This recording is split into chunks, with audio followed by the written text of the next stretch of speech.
네, 평론가 조우석입니다. 지금 대한민국 사람들은 모두가 입을 꽉 다물고 있습니다. 그 중요한 얘기를 누구도 언급하지 않고 있는데 제 눈엔 이런 상황이 낯섭니다. 기이하기조차 합니다. 이번에 22대 국회 부의장에 선출된, 아직은 후보라고 하지만 곧 개원되는 22대 국회에서 의장단의 한 사람이 될 민주당 의원 이하경 얘기입니다. 그가 부의장으로 선출되던 날 연합뉴스가 이런 뉴스를 내보냈습니다. 시민사회 대부로 평가받는 수도권 사선 출신이라고 그럴싸하게 제목을 내보냈습니다. 그리고 밑에 보면 이런 게 있습니다. 변혁운동 자금을 마련하기 위해서 재벌집을 털다가 체포된 이력도 있다라는 얘기가 설핏 지나갑니다. 자, 여러분 보셨죠? 자, 이게 무슨 소리입니까? 변혁운동이라는 게 뭐고 그러기 위해서 자금을 마련하려고 재벌집을 턴 인간이라는 얘기인데 누가 들으면 이하경이가 홍길동이나 로빈후드 같은 멋있는 의족이라고 착각하기 딱 좋은 얘기입니다.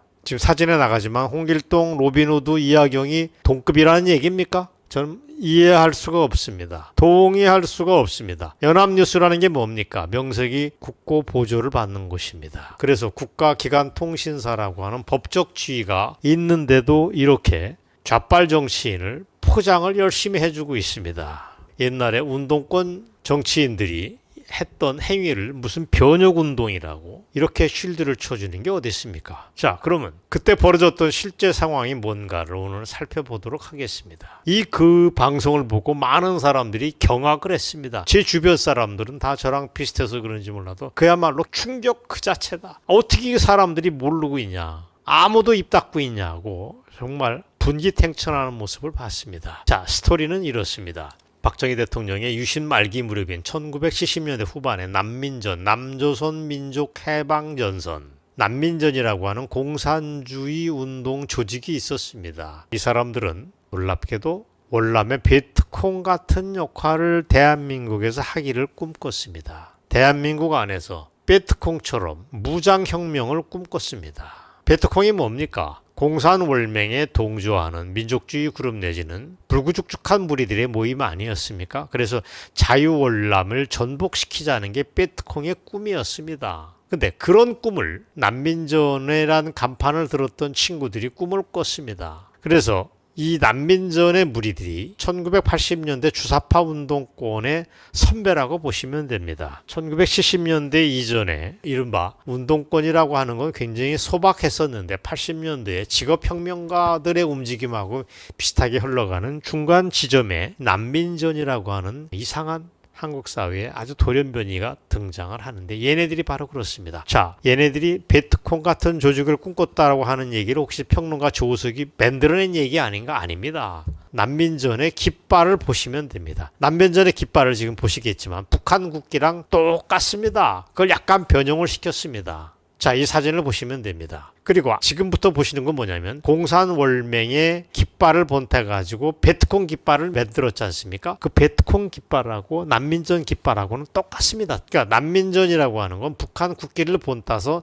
난민전 깃발을 만드는 것입니다. 끔찍합니다. 문제는 이하경을 포함한 난민전의 무리들이 이른바 혁명자금을 만들어야겠다 싶어서 재벌집을 털기로 결심을 합니다. 저 친구들이 정말로 미친 것입니다. 그래서 1979년도에 봄입니다. 8명이 그때 서울 반포의 최원석 당시 동아건설 회장집을 표적으로 딱 잡습니다. 최원석 아시죠? 지난해에 타계했던 분입니다.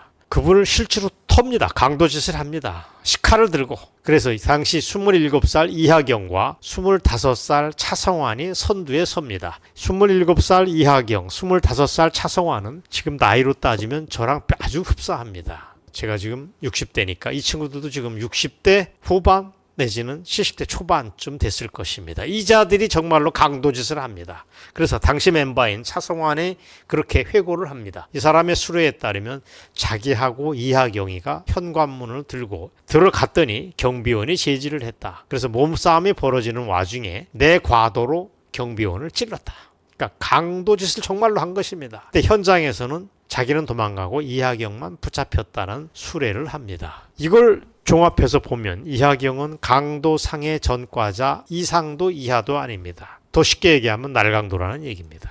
이런 자가 어떻게 대한민국 국회의 부의장까지 됩니까? 참 어이가 없습니다. 자, 기겁할 일이 있습니다. 이하경이 지금까지 4차례에 걸쳐서 국회의원을 해먹었다라고 하는 건데, 그러면 이하경이 이런 짓을 할 때 지난 40년 동안 좌빨 진영이 이런 난민전 그룹의 움직임을 의로운 행동으로 묘사를 합니다. 로빈훗, 홍길동, 이상가는 멋있는 일이라고 열심히 포장을 했습니다.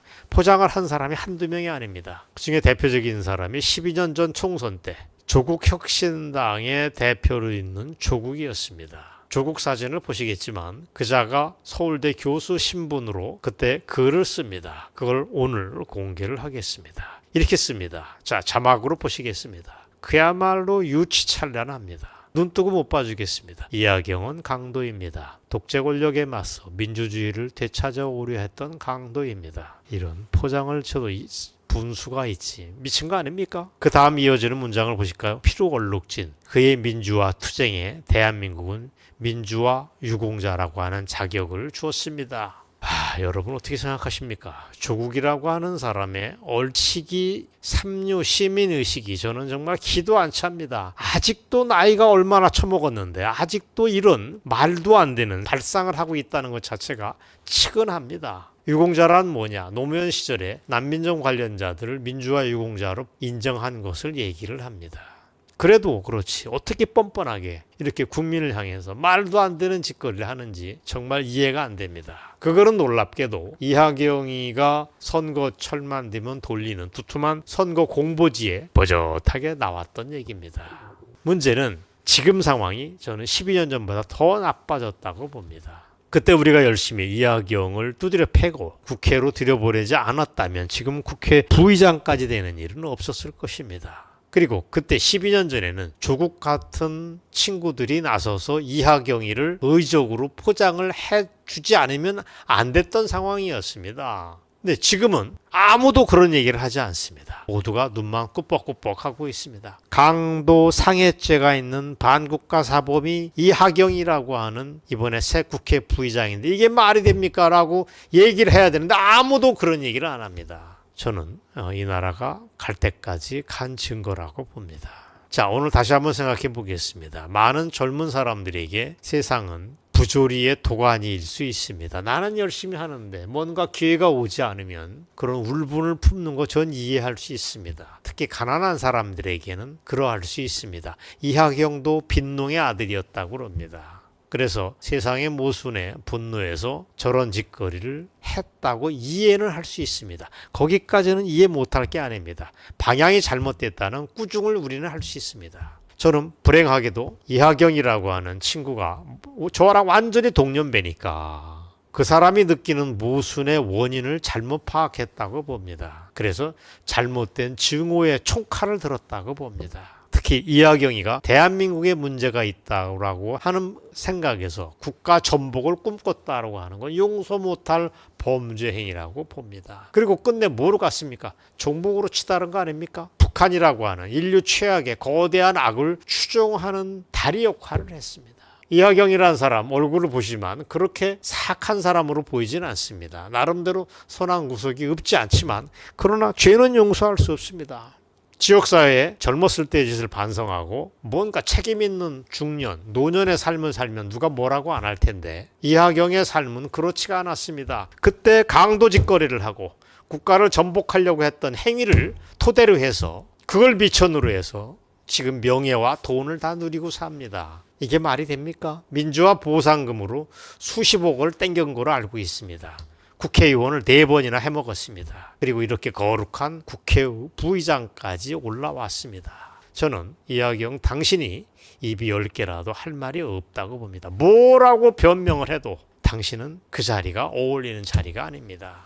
그리고 이런 얘기를 지적하지 못하는 국힘당은 정말 머저리들 아닙니까? 정말 해체돼야 마땅할 정당이라는 생각을 하지 않을 수가 없습니다.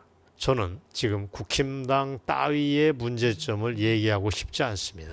지금은 그런 수준을 뛰어넘어서 대한민국의 하늘에 불벼락을 내려도 할 말이 없는 상황이라고 봅니다. 이 거대한 정신적 퇴행, 정치적인 착란, 도대체 이거를 우리가 어떻게 봐야 될까 하는 고민을 할 수밖에 없습니다. 이하경 자체가 무서워, 안타까워서 하는 얘기가 아닙니다. 이 나라의 이런 구멍 뚫린 이런 거대한 정치적인 창난에 대해서 어떻게 할까를 묻지 않을 수가 없습니다. 참고로 말씀드릴까요? 입법부의 수장인 국회의장의 의전 서열은 이 나라 대통령 그 다음인 서열 2위라고 합니다. 부의장은 막 그 이후 어디쯤 될 겁니다. 그런 자리에 날강도 출신 이하경이가 정말 가당하냐? 이게 정상이냐?